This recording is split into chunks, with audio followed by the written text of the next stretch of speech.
Anggota DPRD Banjarmasin bersama instansi terkait telah melakukan rapat untuk membuat raperda tentang pendirian bangunan gedung di Banjarmasin. Rapat digelar di Aula Rapat Mini Kantor DPRD Banjarmasin, Jalan Lambung Mangkurat, Banjarmasin, Tegal, jelang tengah hari Selasa 10 Mei 2022. Anggota DPRD Banjarmasin bersama instansi terkait telah melakukan rapat untuk membuat raperda tentang pendirian bangunan gedung di Banjarmasin. Di Aula Rapat Mini Kantor DPRD Banjarmasin, Jalan Lambung Mangkurat, Banjarmasin Tengah, jelang tengah hari Selasa 10 Mei 2022.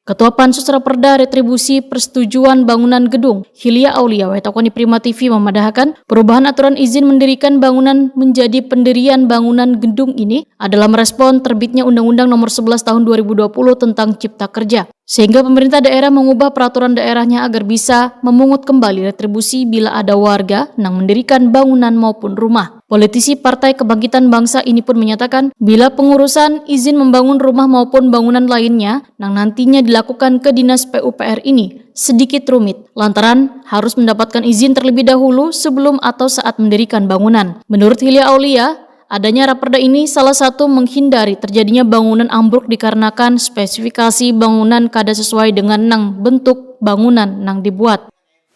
Ini menghindari ambruk, Bu? Ya, menghindari ambruk. Banyaknya kan bangunan-bangunan itu yang tidak sesuai. Mereka membangun misalnya perumahan atau membangun ruko, itu tidak sesuai dengan spesifik bangunannya. Apa misalnya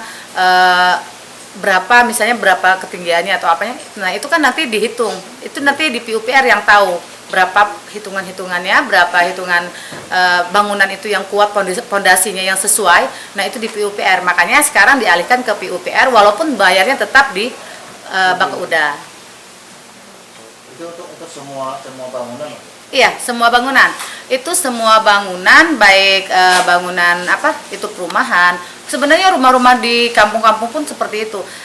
Ketika mereka ingin mendirikan sebuah bangunan, mereka tidak lagi meminta ke dinas perizinan, misalnya IMB yang kemarin Perda IMB izin mendirikan bangunan, tetapi sekarang dirubah dengan sesuai dengan PP 16 itu, yaitu persetujuan bangunan gedung.